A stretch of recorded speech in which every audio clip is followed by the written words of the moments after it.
What's up, guys? I hope you have been enjoying this year so far. Year to date, the S&P is up 7.5%. I believe the QQQ is actually technically back in a bull market. It is up 21.34%. Okay, yeah, I think that definitely qualifies as the end of the bear market. And just for continuity, the Dow Jones is essentially flat during this time. But that's to be expected because over the past year, the Dow Jones overperformed. And that's actually a great example to never chase historical returns. If you do that, you're always going to be one step behind. So it's better, in my opinion, not financial advice, to pick a strategy and stick to it. When it comes to my portfolio, this follows very closely to the S&P 500, and now all time we're only down 4.73%. Just a couple of days ago, I was in the negatives by about 12%. And year to date, my portfolio is up almost 8%, with $466 of earned actual realized dividend gains. Now, coming to my activity page and filtering by my trading activity, my portfolio hasn't really changed. I've just been steadily making deposits, reinvesting dividends, not adding or subtracting positions. But I'm constantly doing research, and I might be doing some minor tweaking in the future.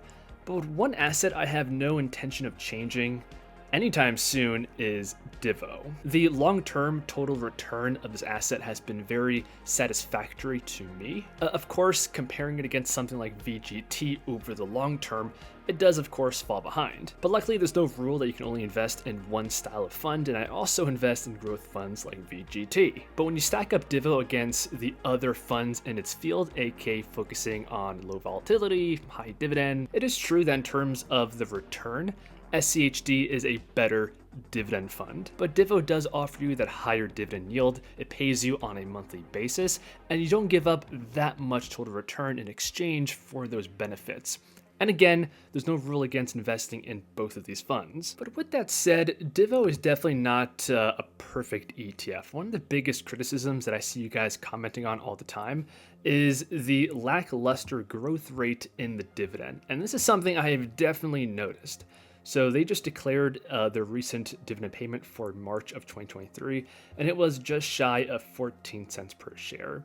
Looking at the historical payouts here, it does seem to be stagnant and not really having any real growth to it. But when it comes to my investing and my strategy here, I don't like to base it solely off of the past. The point of investing is all about the future, and every time I take a look at the documents, the strategy, the approach DIVO takes, I'm always reaffirmed in my conviction. So they do focus on dividend growth companies with an emphasis on large cap, high quality companies, which does align with my own strategy. That results in names like United Health Group, Chevron, Home Depot, McDonald's, Merck & Co., all names that I really enjoy owning. But then for me, the whole reason why I own this in addition to SCHD is then the tactical covered call writing strategy, which is responsible for the boost in the dividend. So that's why to this day, I still have SCHD and DIVO in my portfolio. You really can't beat the methodology and quality of SCHD, but DIVO has lots of the same names, plus those covered calls to boost the income. But one name that could potentially dethrone DIVO in the future is KNG. This is pretty similar in approach to DIVO, and it also has very similar returns. So the total return over the past 5 years is 58 for KNG and 71 for DIVO.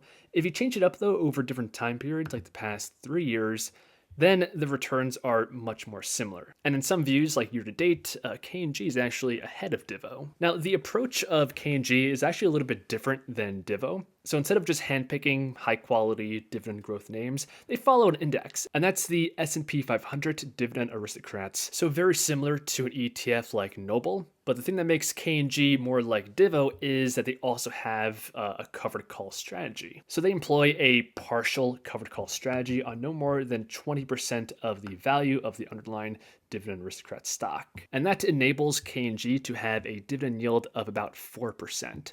So about 1% more than SCHD and 1% less than DIVO. But just as importantly, the dividend growth history of KNG seems to be a little bit better or stronger than DIVO because we actually have a slight upward trajectory. So the latest Q1 payout of 2023 was almost 51 cents per share, and you can see how it stacks up against the previous years. I'll go ahead and toss another bone here at KNG. I really appreciate the systematic approach this ETF has in comparison to DIVO, both when it comes to their covered call strategy and the index that they follow. As mentioned, I'm a fan of the methodology of DIVO, but ultimately, at the end of the day, we are relying on the management to both pick good stocks and then write calls at their discretion on those names. Obviously, over the past 5 years, they've done a fantastic job at doing this, but it is a potential weak point in the future. And one potential example of this can be found right now on the holdings page of DIVO. They currently have a cash position of 13.29%.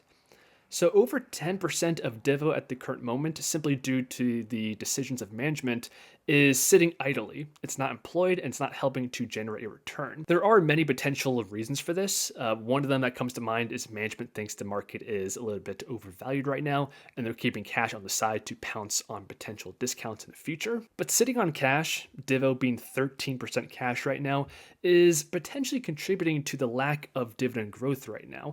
If all of the capital was employed, the dividend might go up. And taking a look at the same holdings page for KNG, because this follows an index of the dividend aristocrats, their cash position is negligible, 0.44. So that is an important distinction between these two funds and the way that they operate. So in my opinion, I think KNG is a great, very high quality name, especially if you're looking for one of these covered call enhanced dividend funds. Personally, I'm not going to be selling out of DIVO and putting that money into KNG anytime soon, but I will be keeping my eye on the performance of both these two funds moving into the future. If KNG can continue to close the gap and grow its dividend while DIVO continues to struggle with that aspect, then eventually I might make the switch. You guys can see right here I have $109 sitting in my account simply due to the recent dividends. One of them, of course, is from DIVO, others from BST. I'm still waiting on JEPI to pay their dividend for March.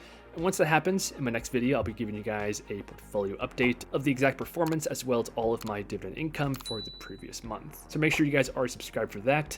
And in that video, I'm also going to be talking about the changes that I am actively looking to make in my portfolio. And that comes in these other two sections, but I'll go into more detail in that upcoming video. So hope you guys enjoyed. If you did, leave a like, subscribe, and I'll see you guys in the next one.